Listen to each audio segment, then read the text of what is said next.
Hello, and welcome back. We're getting ready to talk about the second part of chapter 14 here. Just a recap from the first part, we talked about comparative and common income statements and trend analysis. The comparative statements, if you remember, they're also called a horizontal analysis. That allows us to look at the change in the dollar amounts and their percents from year to year. And when you put them together in multiple years, you're able to do a trend analysis from that. The common income statements, also known as vertical analysis, is where you look within single years of the financial statements, and in the income statement, we find everything as a percent of sales, and on our balance sheet, we find everything as a percent of total assets. And from that, you are able to look at multiple years in that and see why stuff changed and maybe make some deductions and some assumptions and maybe find out where to further investigate to find out what's going on with your company. All right. So this part, we are going to be talking all about financial ratios. If you remember, I talked in the first video that when we see a financial statement by a whole lot, well, the same is true for some of these financial ratios. A lot of them are comparable numbers, so you're going to need to know what an industry average is or maybe what the major competitors are doing. Okay, and then from that, you can find out whether their numbers are good, while other ones have a set standard definition of what is good and what is not good. Okay, so if you haven't already, pause the video for a minute and reopen the Excel sheet that I had sent out that you used in the first video, or grab what you had printed out. And then as soon as you have that ready, we will start working on the different types of ratios and how to calculate them.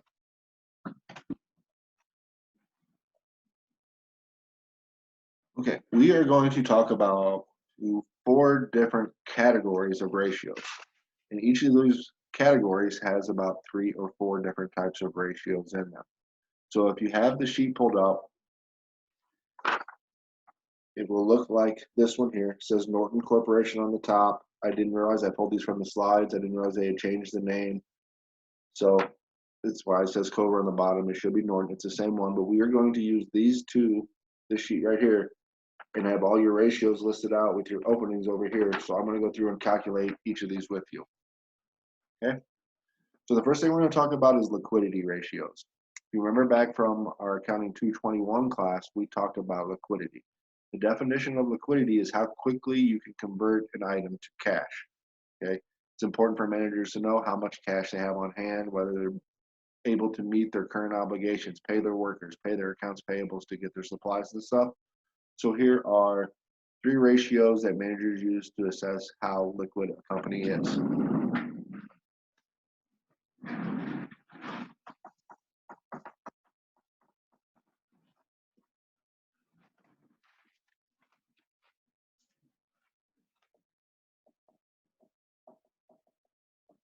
It's listed as a ratio.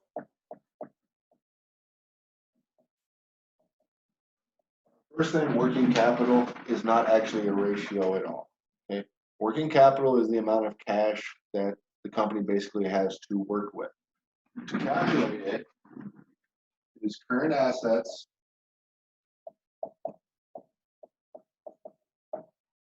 minus current liabilities. So when I say it's the cash that they have to work with, what I mean by is all your current liabilities have to be paid by current assets. That is the definition of a current liability.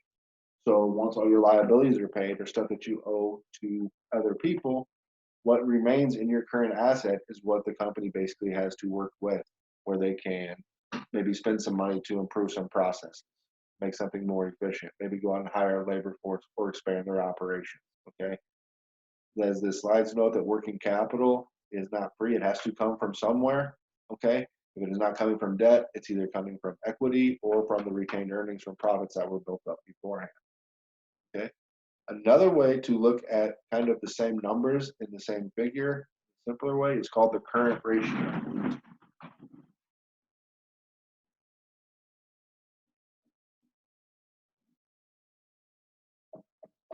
Current ratio is our current assets. That's what I'll denote by CA.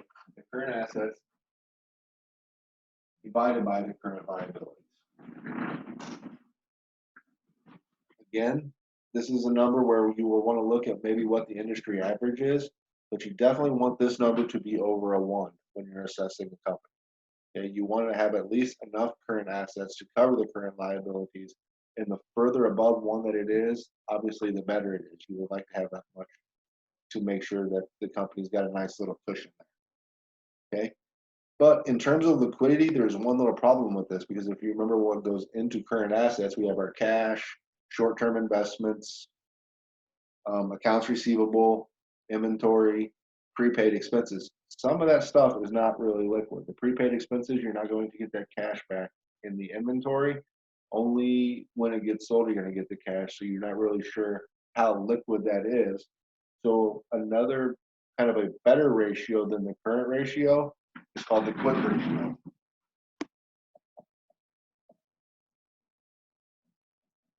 You'll see it denoted sometimes as also, it's called the acid test.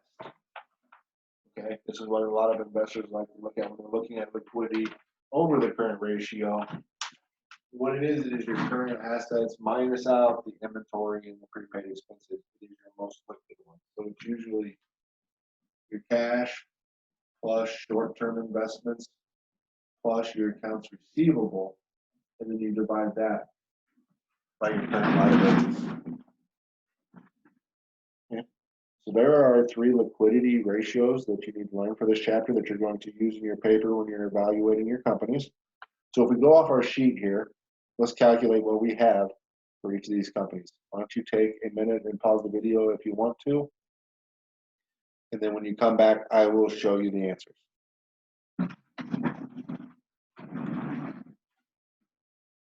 Our working capital, current asset minus current liabilities. When we go to our sheets here, we're going to go for this year. I look down at the balance sheet, our total current assets, 65,000. We subtract out the current liabilities from the next section down. The total current liabilities are listed at 42,000. And a total of $23,000 in working capital. Current ratio uses those exact same numbers. Only this time we were going to divide them.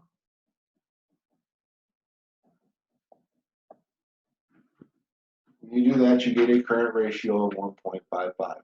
And as I said, the current ratio above 1 is a good thing. The more above 1 it gets, the better it is. But of course, always compare it to an industry average. Finally, your quick ratio. It is just going to be our cash plus our receivables. Okay, so we look at that. Our cash is 30,000. Our receivables are 20,000. We only have 50,000, and we're still dividing it by the current liabilities. It comes out to a 1.19.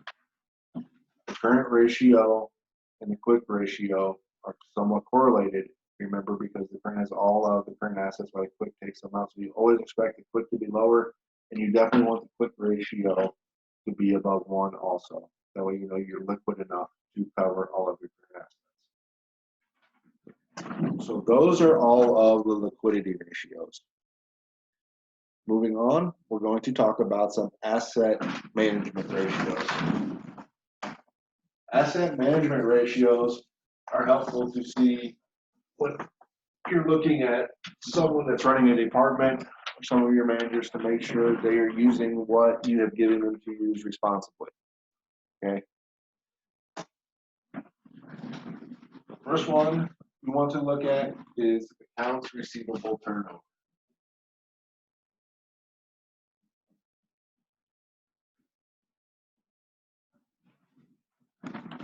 Accounts receivable turnover is going to show how well our collections department is doing. And we sell stuff on account, we send out bills. The accounts receivable turnover is going to show us in the days how long it takes for us to collect those bills. How often is the turnaround, okay, from the time that we make a sale until we collect our money. Okay, find your accounts receivable turnover. You're going to take your sales on account. This specific problem does not say it, we're going to assume all of our sales are on account. You're going to divide it by the average inventory. So, excuse me, the average receivable. I knew that wasn't right as soon as I wrote it up there. Okay, so we're gonna write it. So we're going to work through this one before I move on to the next problem, because we have an average in here, which is a little bit different than just doing a simple ratio. Okay, so the problem doesn't tell us, but we're going to assume that all of our sales were on account. So our sales on account for our problem here for this year are $494,000. We're going to divide that by our average receivables. So we move from our income statement down to our balance sheet. And that's why we have 2 years here. In our accounts receivable, you see 1 year was 20,000 and 1 year was 17,000.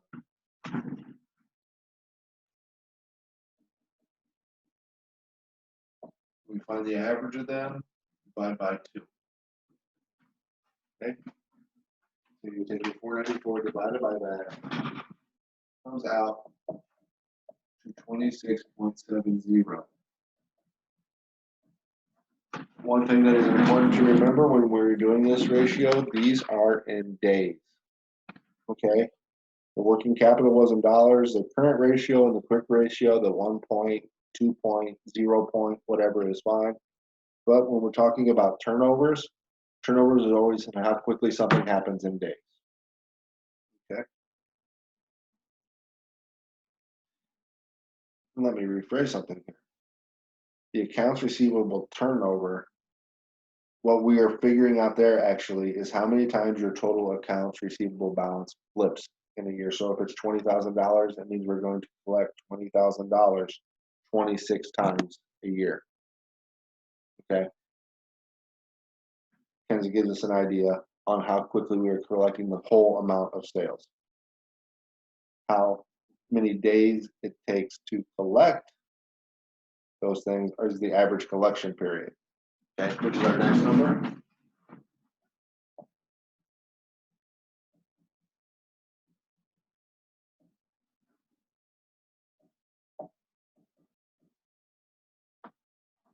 Find that, we'll use 365 days in a year,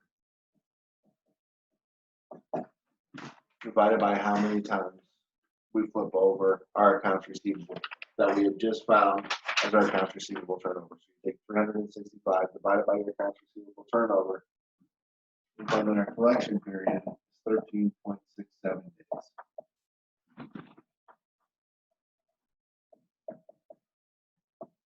So we collect our entire receivable 26.7 times. They flip over, they turn over 26.7 times throughout the year, meaning that we collect our receivables or our sales in an average of 13.67 days. Okay. Moving on, the next one is the inventory turnover. It is just like the accounts receivable turnover in the fact that it is measuring how fast our inventory turns over. If you look at our total inventory amount, that means we sell it and replace it this many times throughout the period. Okay. Inventory turnover. Instead of sales, we are going to use a cost of goods sold and divide it by our average inventory.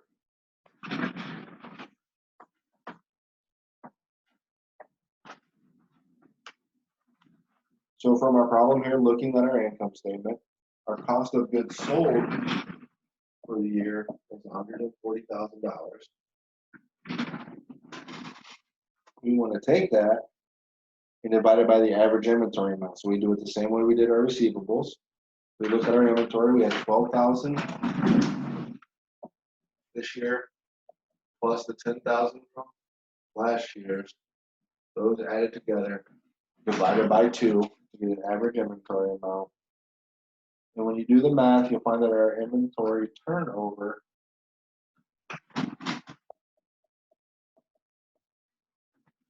$12.73, meaning we flipped our inventory 12.73 times. during the year.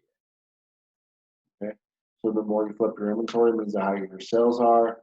Maybe it's better inventory management. You have lower inventory coming in. You're having less on hand, so you're able to turn it quicker, stuff like that. But you definitely want a higher number there. But again, refer to industry averages and industry standards and see what is good for the particular industry you're looking at. Average sales period is the amount of days that it takes us to sell our entire inventory. Just like the receivables, to find the average sales period.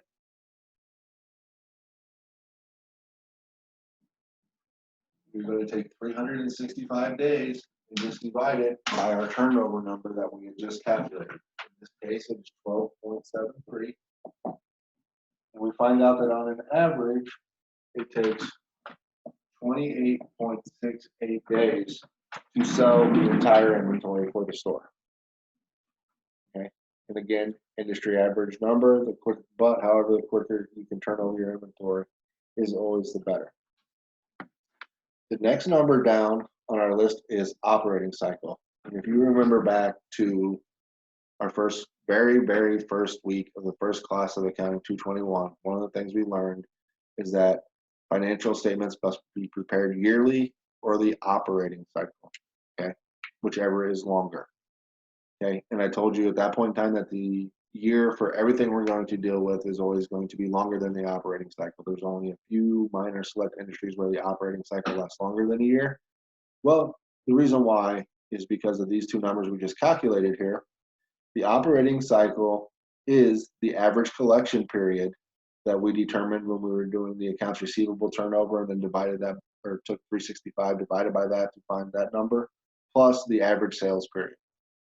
So in our case here, we had an average collection period of 13.67 days and an average sales period of 28.68 days to make an operating cycle of 42.35. So that's how many days what we consider the operating cycle. So you make the sale and you collect the payment in that total amount of time for your entire inventory for the store. Okay. The last kind of asset management ratio we're going to look at is called total asset turnover.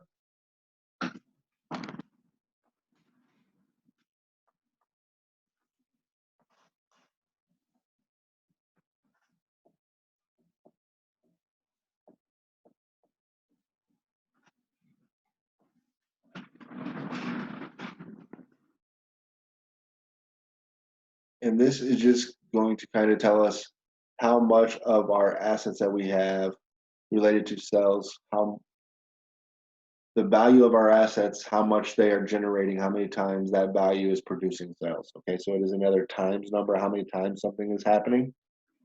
This is a turnover number. This number is, again, one that is very highly based off of industry average because based off production and sales, so the less assets you have, obviously the higher the number is going to be. So it's more based on an efficiency type of number. It's kind of hard to explain in a vacuum how this number is used, but a lot of times it is used when you start looking at debt to equity or return on assets and return on equity, and you compare this number to it to see if it kind of matches up, okay? And that's more of an advanced thing, but right now we just want to know how to calculate it. So in order to find it, it is your sales divided by your average total assets, okay? Every time we're doing a turnover number, the important thing to remember is to do an average. So from our income statement, sales of 494,000 divided by the average total assets, which you find at the bottom of the balance sheet, 346,390 plus 300,000 from last year. Take those and divide by 2.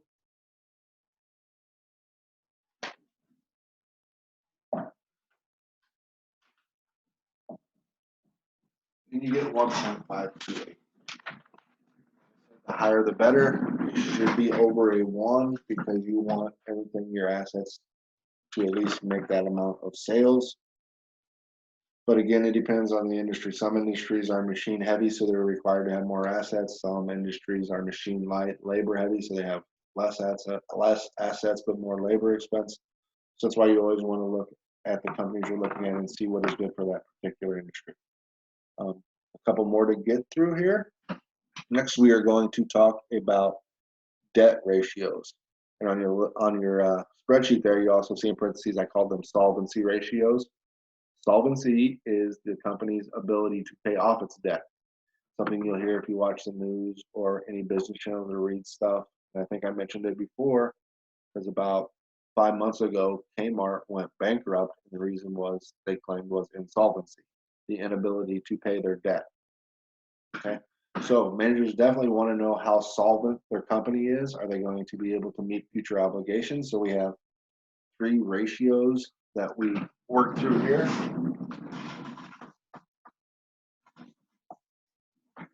For debt purposes, the first one is the most common one.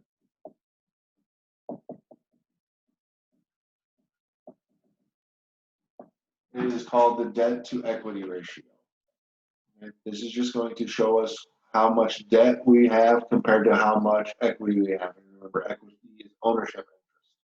Okay, this is definitely one where there is no set or right or wrong answer. It more depends on the industry, the company itself, how it is structured.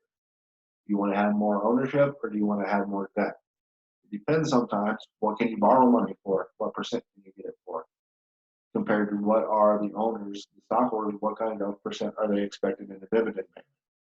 Okay, so you do have to balance. You would think some companies, if they have no debt and all equity, would be a great thing, but in some instances, it's actually better and more fiscally responsible to take on a little bit of debt, to have some kind of liabilities instead of having it all in an ownership interest. Okay, so if we look at our problem here, our debt to equity ratio in this problem is total liabilities divided by our total equity.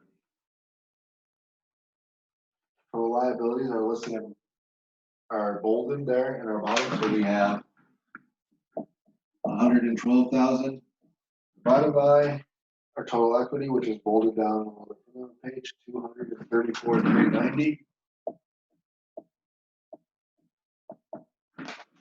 For a debt to equity ratio of 0.48.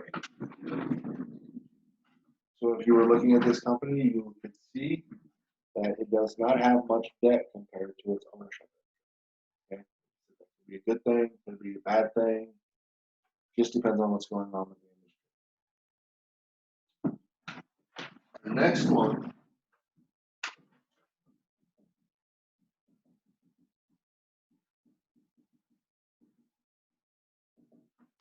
is called the equity multiplier. The equity multiplier, I'm throwing it in here because it is asked on one homework question, because I want you to know how to calculate it. It's not one you're going to need to use for your paper, because the main use of this equity multiplier is to plug into something called the DuPont formula, which is on your slides, and that is to find a return on assets, I believe. Might be return on equity, so don't hold me to that. But it's one of those two. It's another way to find that number, and it is a very useful tool when you get into advanced finance classes and you start having to project and predict what is going to happen in the future for the companies. But as far as we're concerned right now, and just looking at past performance, we're not going to use the equity multiplier. But you do have a couple of homework questions that might ask you to calculate it. So to find it, is your average total assets divided by your average equity.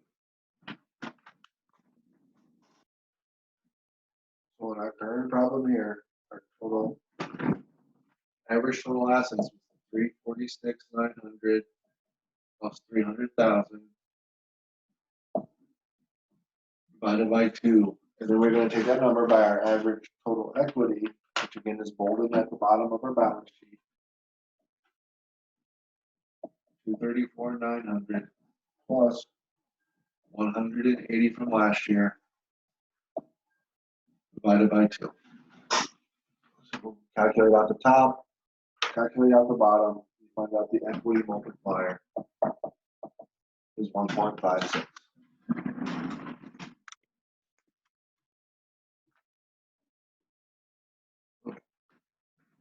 And the last one we're going to talk about here is times interest earned. Okay. This is a very interesting one, and it is probably one of the most helpful ones in my opinion. Times interest earned, the basic thing we are finding here is we're going to look at what we call EBIT.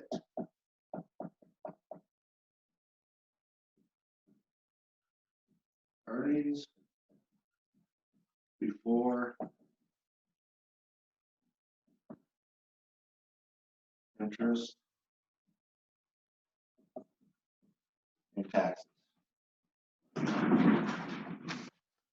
So if we look at our income statement here, you take out the interest expense and you take out the income tax expense, and we're basically looking at the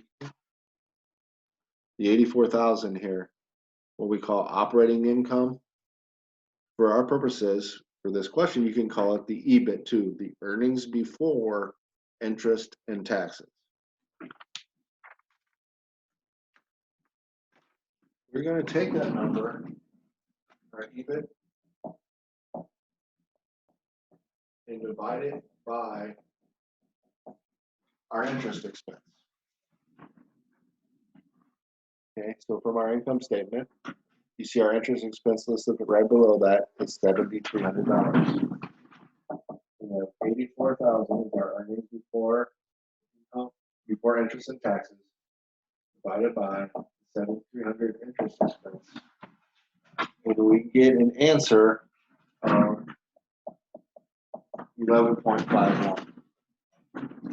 So why is this number important?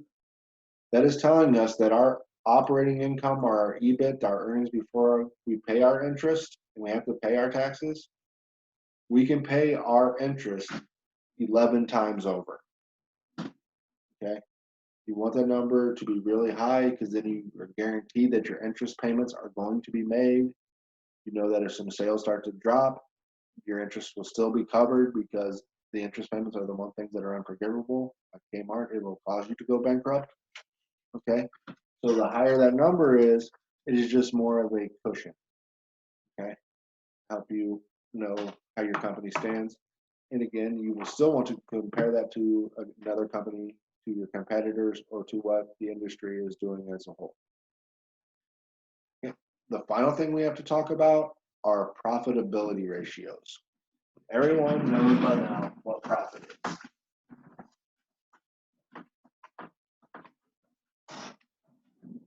Profitability ratios are what most managers are going to look at because everybody wants to make a profit, nobody wants to make a loss. So our first one under the profitability ratios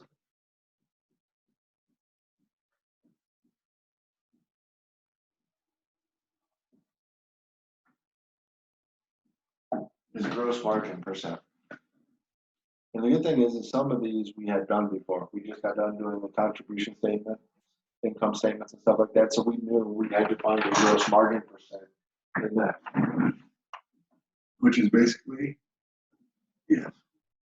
our gross margin divided by our sales. Gross margin, if you remember, you can find on the income statement, is your sales minus your cost of goods sold. Here we have gross margin of 354,000 divided by sales of 494,000. This is gross margin of 71.66%. Next, we have net profit percent. Again, this is one we have done before. Instead of gross margin, you're just going to use your net income and divide that by sales. So for our current year, our net income was 53,690. We divide that by our sales of 494,000. we get a net profit percent of 10.87%, which was a very good year for this company. When you look at the gross margin, for example, when I was working in the retail, the gas station, fast food industry, stuff like that, we were always looking for about a 70% gross margin, about a 30% cost of goods sold. That would be good for the industry, but then you have those non-operating expenses. And a lot of companies, after they take out their non-operating expenses, are usually around the 3 to 4% profit. Okay. Our next two profitability ratio are good. They're called return on assets and return on equity. And these, we're just going to take our net income and find out how much our assets are returning to us in income and how much our shareholders are getting in return for their investment in our company. Okay. So return on assets, you will oftentimes see denoted as ROA. Okay. Sometimes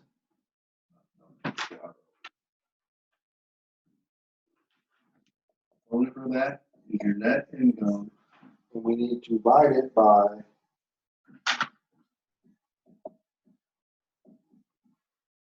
the average total assets. Okay. And so by now we've been doing this a few times. We should be used to getting the average total assets. Our net income in this case was $53,690.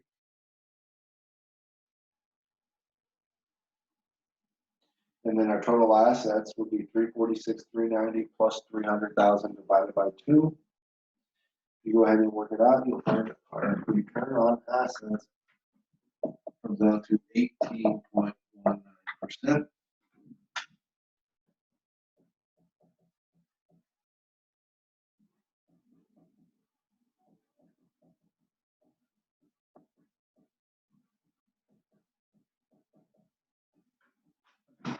Next, we have a return on equity.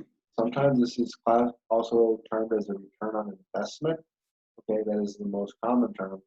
So it can be ROE or ROI.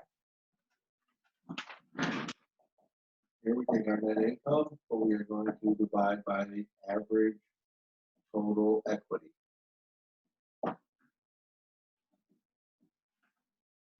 In this case, $53,690 was our income. Our average equity,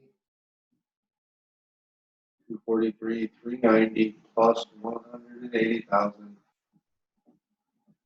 divided by 2. We'll get 25.91%. And offhand, 25.91%, it seems like a very, very good return on investment. I know if I was looking to invest in the stock market with what's happening in the economy right now, everything's kind of crashing. But before that, even at its peak, you were only getting 9-10% return on the stock market. So if you could invest in a company that would return you 25% return on your investment, it would definitely be something to get into. Okay, a couple more things to talk about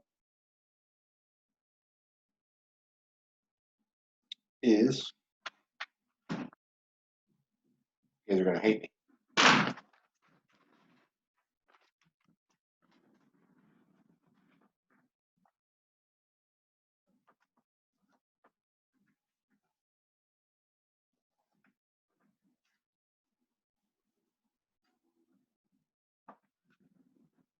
I got on a roll there talking and I missed something. So you need to back up just a little bit. You'll see this in your slides to the return on assets.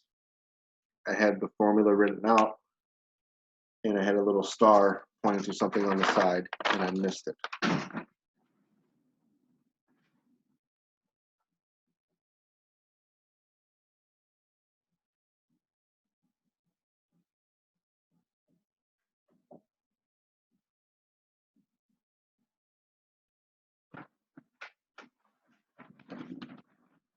Return on assets, in order to be more comparable between company to company, we need to take out the interest expense from net income.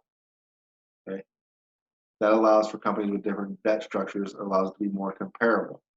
In order to do that, instead of using just straight net income on top, like I told you a few minutes ago, we're going to start with net income, but we are going to add back in the interest expense.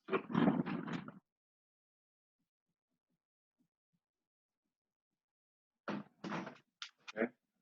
But since we are adding back in the interest expense, that would make the income higher. So we would have to take out the taxes on this.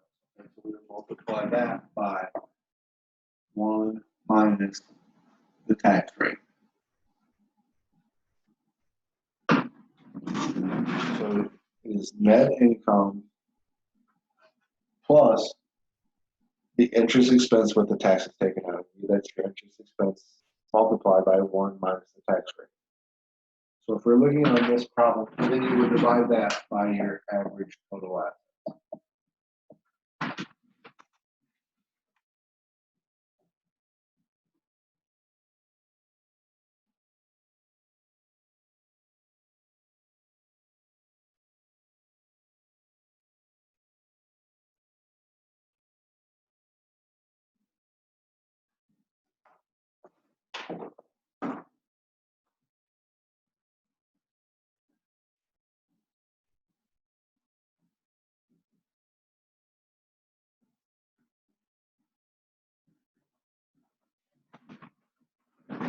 So there is what the corrected formula would look like. It was to get you the number that I gave you of 18.19%. But this is how you should go about calculating. Net income multiplied by what is in the brackets. Interest expense multiplied income plus what's in the brackets here. 7,300 times 1 minus your tax rate. I sincerely apologize for the confusion there, but I am glad that I caught it before I turned off the video and had to come back and make a correcting video. We were able to take care of that right there. So the first part about return on assets was off a little bit. You have to go back in and take out or add back to it the interest expense to make it more comparable. A couple last things to talk about here.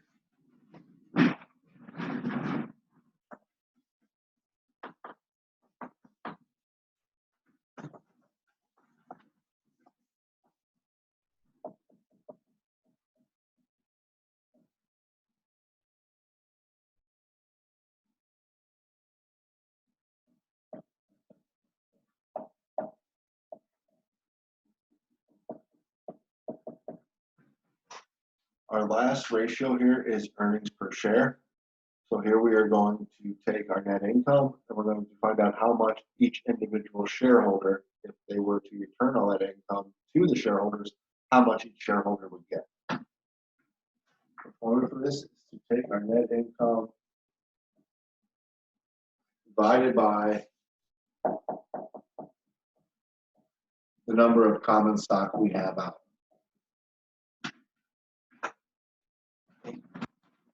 You remember back how common stock was recorded under financial accounting. It is recorded at its par value. Our common stock in this problem has a $1 par value. That is why most common stock is set at $1. So when you're doing an earnings per share calculation or you want to find out how many shares the company has out, you can look straight at that common stock part. It usually matches. So in our example, we had 27,400 in the common stock.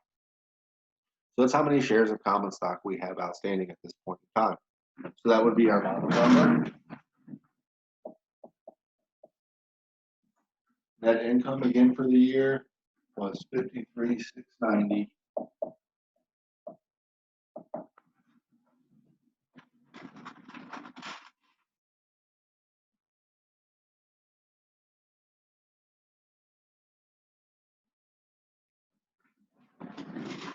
And that is how you would calculate your earnings per share. And to be honest with you guys, I really do not like talking into this computer. It makes it weird not seeing you guys in front of me or seeing your facial reactions or being able to ask you a question and have to keep talking for 20 to 30 minutes to get this all across. But there we have it. There are our ratios. That should be able to get you through the homework assignments.